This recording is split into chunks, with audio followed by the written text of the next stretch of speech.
Nửa đêm, một tiếng va chạm lớn vang lên ở khu phố bên dưới.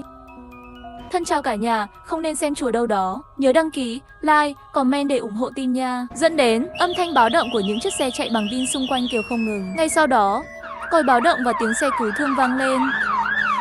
Nửa ngủ nửa tỉnh, tôi mở mắt ra, cầm điện thoại lên, hiển thị là 2 giờ sáng. Dưới lầu âm thanh dần dần ồn ào. Tôi xem điện thoại có tin tức mới nhất không. Quả nhiên, nhóm chủ sở hữu ồn ào hẳn. Có người nhảy lầu tự tử ngay trước cửa sổ của tôi. Không phải chứ, nam hay nữ? Xong rồi. Nhà không bán được giá tốt nữa rồi. Người lầu trên đừng nói nhảm nữa. Tôi thấy xe cấp cứu đến rồi, có lẽ vẫn có thể cứu được. Không cứu được nữa. Đã phải trắng rồi. Người nhảy lầu là ai vậy? Tại sao không nghĩ thoáng vậy? Trong nhóm đang bàn tán, hình như là con gái của gia đình chủ sở hữu 501. Con gái nhà anh ấy đang học cấp 2. Sao không nghĩ thoáng vậy?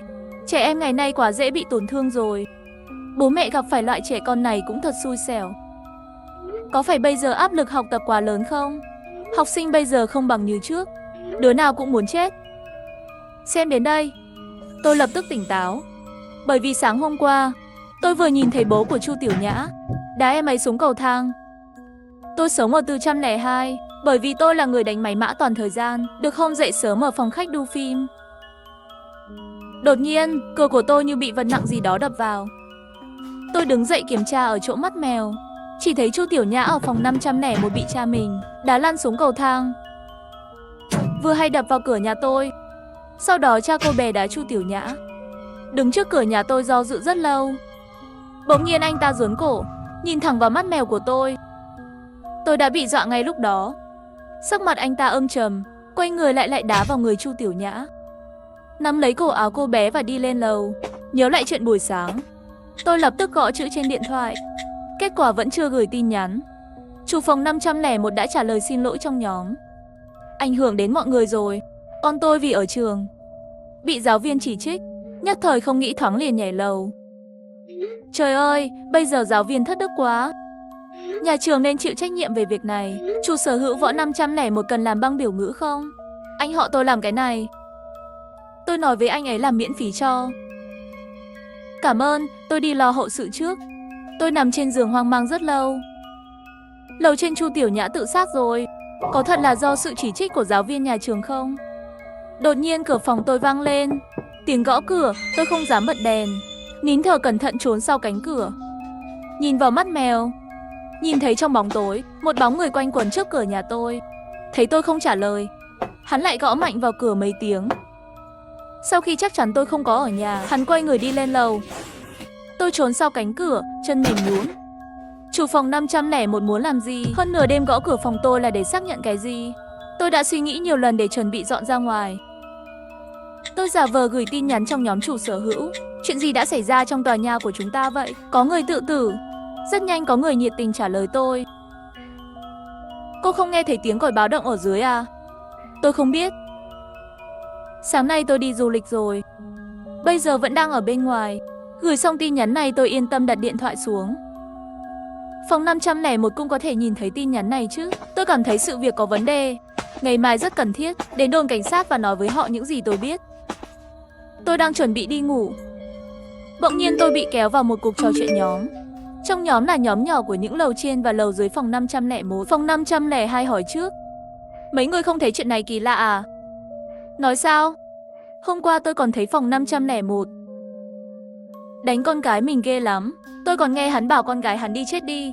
Thằng nhóc nhà tôi cũng không đánh thì không biết điều mà. Làm cha giáo dục con cái là bình thường mà. Chủ sở hữu 502, bạn cũng cảm thấy kỳ lạ phải không? Tôi đã thấy cô bé đó rất thông minh, lanh lợi, nhưng trông gầy yếu lắm. Nhìn như không ăn nói ý. Ý tôi là chuyện này không liên quan gì đến giáo viên của trường. Có liên quan nhiều đến gia đình cô bé. Nói linh tinh gì thế? Chúng ta không thể vô cớ oan uổng người khác. Tôi nhắn tin. Đúng thế, chủ phòng 501 là cha đơn thân. Mang theo một cô con gái đi. Chuyện này bây giờ anh ấy cũng rất đau khổ phải không? Nhà họ 2 tháng nay lúc nào cũng có một phụ nữ tóc đỏ ra vào. Tôi đã gặp mấy lần rồi. 2 tháng nay tôi sống bên cạnh, nghe không biết mấy lần. Nửa đêm họ đánh mắng trẻ con. Ai dám đảm bảo đứa trẻ này có phải bị chúng đánh chết không? Không thể nào, Tòa nhà của chúng ta có kẻ giết người. Vớ vẩn. Có phải hắn giết? Cảnh sát sẽ tìm ra. Tôi cầm điện thoại, vô thức đổ mồ hôi lạnh. Do dự một lát, tôi sẽ gõ một vài chữ, nếu không chúng ta sẽ gọi cảnh sát ngay bây giờ. Trong điện thoại vẫn chưa có tin nhắn gì, nhưng lầu trên lại có tiếng gõ cửa.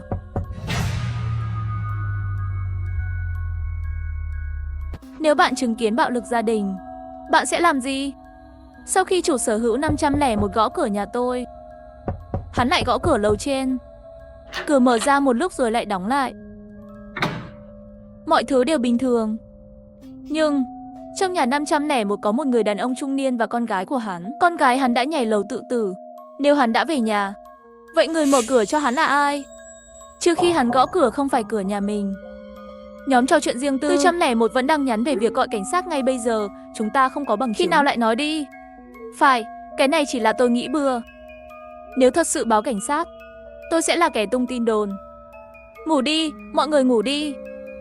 Trực giác của tôi thấy chủ sở hữu 502 có hơi lạ. Cách nhắn tin thay đổi khá lạ, hơi bất thường. Bỗng nhiên chủ phòng 502A còng tôi. Cô đi chơi đâu thế? Tôi vội vàng trong vòng bạn bè, tìm bạn bè thích đi du lịch, lấy ảnh đấy. Gửi trong cuộc trò chuyện nhóm, đi leo núi. Mệt chết. Mũi thì nhiều. Tránh xét. Gửi xong câu này, trong nhóm trò chuyện riêng tư lâu không có tin nhắn trả lời. Tôi bây giờ mới ngủ. Sáng hôm sau, tôi lẻn xuống lầu. Tôi báo cáo nặc danh chủ sở hữu 501 bị cáo buộc bạo lực con gái, yêu cầu cảnh sát điều tra kỹ lưỡng. Báo cáo xong tôi đi dạo một vòng bên ngoài, vô tình đi đến trường cấp 2. Trước khi Chu Tiểu Nhã còn sống, quả nhiên là ở cổng trường.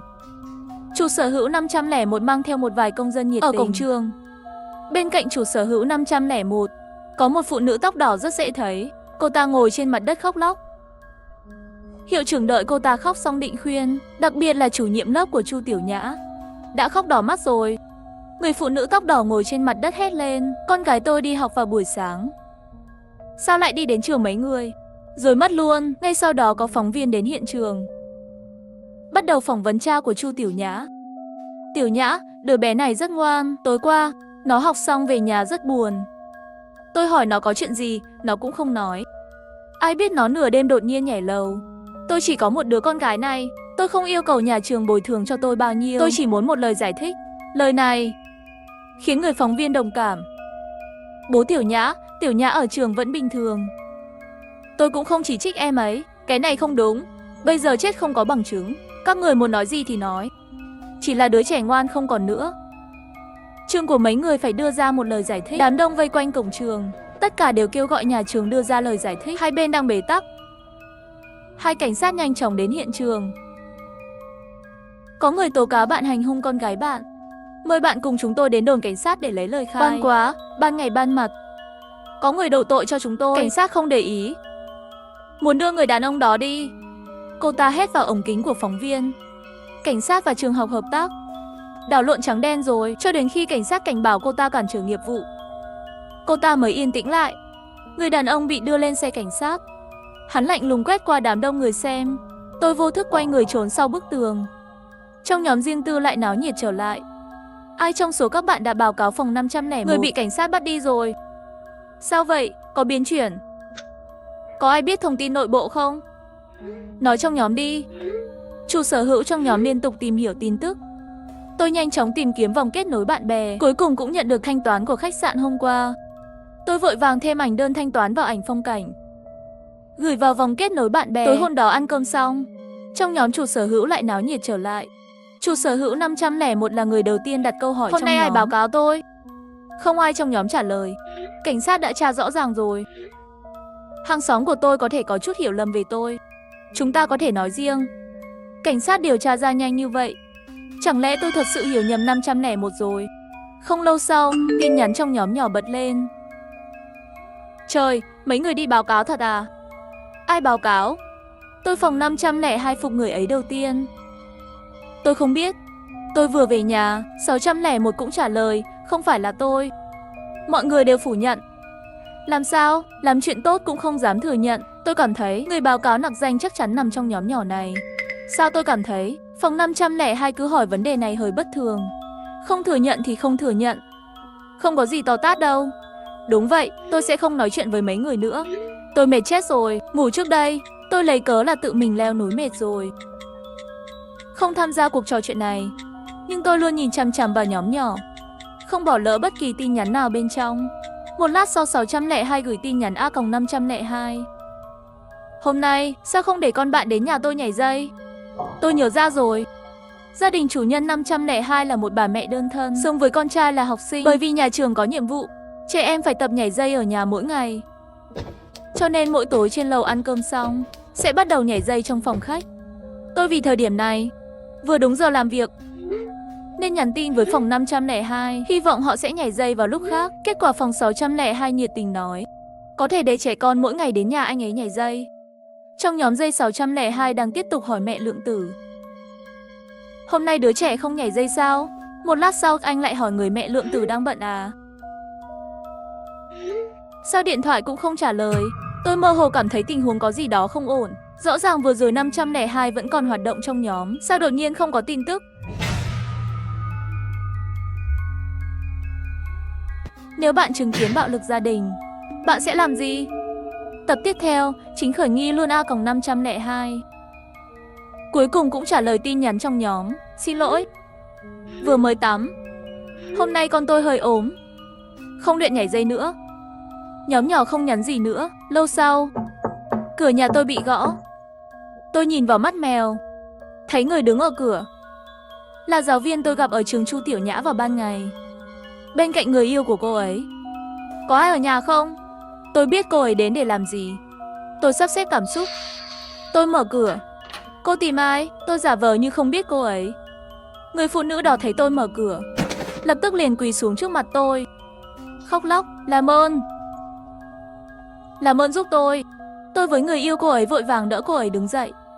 Xin chào, người yêu của tôi là chủ nhiệm lớp của Chu Tiểu Nhã, là chủ nhiệm lớp của cô bé nhảy lầu hôm qua. Tôi chưa bao giờ phạt trẻ em ở trường, cũng không nói gì nặng nề với đứa trẻ. Tại sao đứa trẻ đột nhiên nhảy lầu tôi cũng không rõ.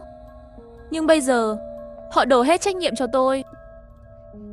Trường học cũng gặp khó khăn. Trước đây tôi nghe cảnh sát nói, bên này có người báo cáo cha của Chu Tiểu Nhã ngược đãi trẻ em. Cô có biết chuyện này không? Nếu cô biết, làm ơn làm chứng cho tôi. Nếu không tôi không chỉ phải bồi thường, cả đời tôi đều bị hủy hoại mất. Tôi không biết phải làm gì. Đột nhiên ngẩng đầu lên, thấy ở cầu thang có một ánh mắt lạnh lùng, luôn theo dõi chúng tôi. Tôi sợ đến nỗi run rẩy, xin lỗi. Trước đây tôi luôn ở vùng khác, tôi cũng không rõ chuyện gì đang xảy ra. Muốn hỏi thì cô đi hỏi phòng 502 đối diện đi.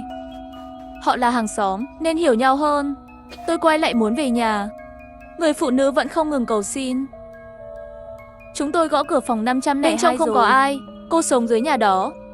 Làm ơn, hãy nghi kỹ đi. Nhà Tiểu Nhã có động cơ gì không? Đã nói rồi, không biết. Mấy người mau đi đi. Nói xong tôi quay người vào nhà đóng cửa lại. Người phụ nữ ngoài cửa khóc một lúc, cuối cùng cũng nhận mệnh rời đi. Tôi ngồi trên sofa, tâm trí rắc rối. Nhà chủ nhân tầng 3 bên dưới rất náo nhiệt, tiếng cười liên tục vang lên. Tôi thở dài, đột nhiên có chút hối hận chính mình xen chuyện vào. Này, có lẽ đây là một vụ tự sát bình thường. Suy nghĩ một lát, đột nhiên có tiếng động từ điện thoại của tôi. Tôi nghe mà không cần suy nghĩ. Bên kia không trả lời. Tôi hỏi thăm dò lần nữa, có phải là chủ nhiệm lớp của Chu Tiểu Nhã không? Bên kia truyền đến mấy tiếng cười lạnh của người đàn ông, ngạc nhiên khiến tôi run rẩy, vội vàng cúp điện thoại đi. Người đàn ông đó là ai? Chủ nhiệm lớp của Chu Tiểu Nhã. Khi đến nhà tìm tôi đã từ chối yêu cầu của cô ấy. Nhưng vì tôi biết có một người đang ở trong góc, lắng nghe mọi hành động của chúng tôi. Vì vậy, tôi đã lợi dụng khi cô ấy giữ tôi, tiện tay cầm tờ giấy có viết số điện thoại di động của tôi, đưa cho cô ấy và ánh mắt ra hiệu cho cô ấy đừng lên tiếng.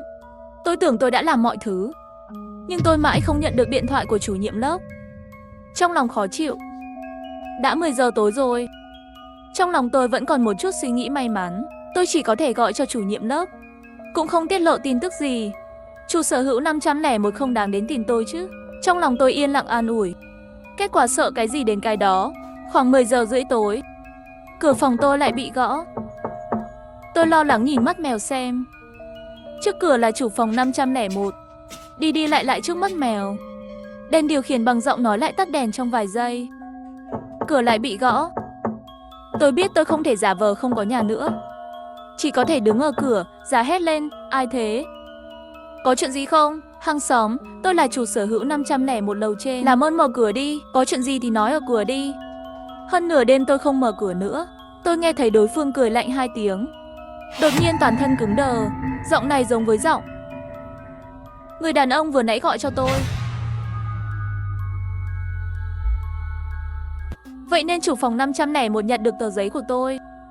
Hắn phát hiện ra bí mật giữa tôi và chủ nhiệm lớp Tiểu Nhã rồi. Hắn cười nói, hàng xóm, hình như cô có chút hiểu lầm về tôi. Cô mở cửa, tôi sẽ giải thích cho cô.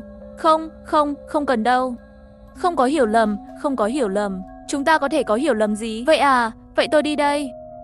Ngay sau đó, cầu thang xuất hiện tiếng bước chân đi ra xa. Không lâu sau, bên ngoài hoàn toàn yên tĩnh trở lại. Nhưng tôi không nghe thấy tiếng mở cửa của hắn. Vì vậy tôi lại ở chỗ mắt mèo nhìn ra ngoài. Bên ngoài tối đen như mực. Không thấy gì cả. Nhưng trực giác của tôi nói với tôi, có một người đàn ông đang trốn trong bóng tối mà tôi không thể nhìn thấy. Tôi cố gắng nhìn chằm chằm vào mắt mèo. Cố gắng nhắm vào góc chết càng nhiều càng tốt. Đột nhiên một đồng tử đen trắng che toàn bộ mắt mèo. Tôi sợ đến nỗi hét lên, lùi lại. Nghe tiếng hét của tôi, hắn cười tê tét, hàng xóm, hôm qua tivi nhà bạn không tắt, cô thật sự đi du lịch rồi sao? Tôi bị dọa sợ, ngã ngồi trên mặt đất, dựa cửa tìm cảm giác an toàn duy nhất. Làm sao tôi quên được? Sáng hôm qua, khi Châu Tiểu Nhã bị bố đá xuống cầu thang, tôi đang đu phim, âm thanh tivi không tắt. Người đàn ông bên ngoài thấy mục đích đạt được, chế nhạo 2 tiếng, quay người lên lầu. Tôi ngồi dưới đất toát mồ hôi lạnh.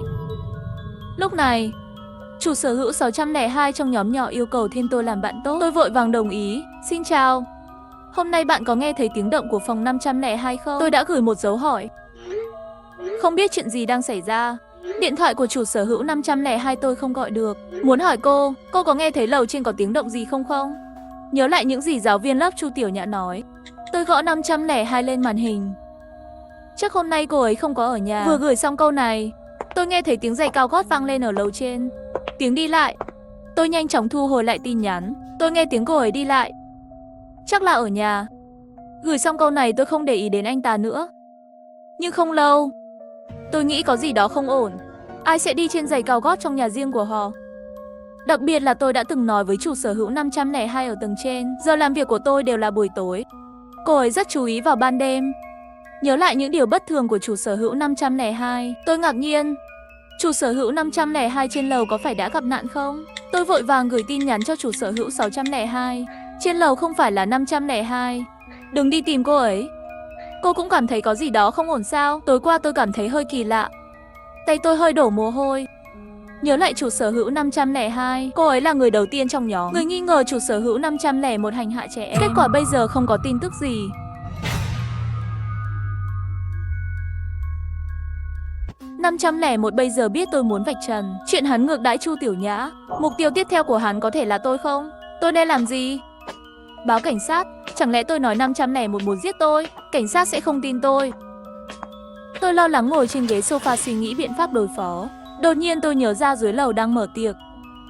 Lúc này người thân xa không bằng hàng xóm thân thiết. Tôi liên hệ với 302 ở tầng dưới để giải thích tình hình cho họ. Lúc này 7 người nam cao 1m8, là người Đông Bắc nhiệt huyết, gõ cửa nhà tôi. Tôi đã rất ngạc nhiên khi thấy điều này. Vội vàng đưa 7 người đàn ông vào nhà, đóng cửa ngay. Em gái, tôi là cậu của Nịu Nịu. Tôi là chú 2, đây là chú 3, chú 4, chú 5, chú 6, chú 7. Cảm ơn các chú đã cứu mạng. Cảm ơn gì? Trên lầu dưới lầu này đều là người nhà. Trong trường hợp đó, vậy thì tôi không khách sáo nữa. Tôi nhắn tin nhắn khiêu khích.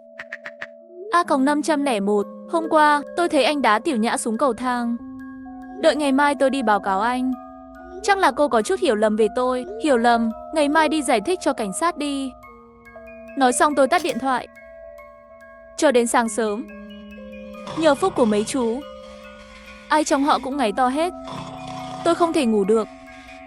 Tôi ngồi ở cửa, cầm một cây gậy nhìn chằm chằm vào cửa. Chỉ sợ 501 bọn họ lén mở khóa phá cửa vào. Cho đến 3 giờ sáng, tôi hơi buồn ngủ. Cửa vẫn đóng. Không có động tĩnh. Đột nhiên cửa phòng ngủ phía sau tôi từ từ mở ra. Hai bóng người trên mặt lộ ra nụ cười dữ tợn. Tôi bị dọa sợ, vội bật đèn phòng khách. Cứu, cứu. Sau đó, hai người này lẻn vào phòng, chỉ ngơ ngác nhìn 7 người đàn ông cao to đứng trước mặt.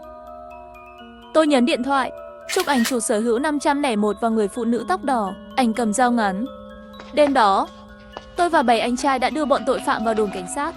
Sau khi thẩm vấn, họ phát hiện người phụ nữ tóc đỏ là nghi phạm trong 10 năm. Họ sẽ không thú nhận việc ngược đại giết Chu Tiểu Nhã.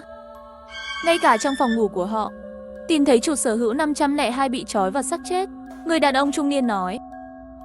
Sau khi định tống tiền trường học một khoản bồi thường, chạy trốn với người phụ nữ tóc đỏ.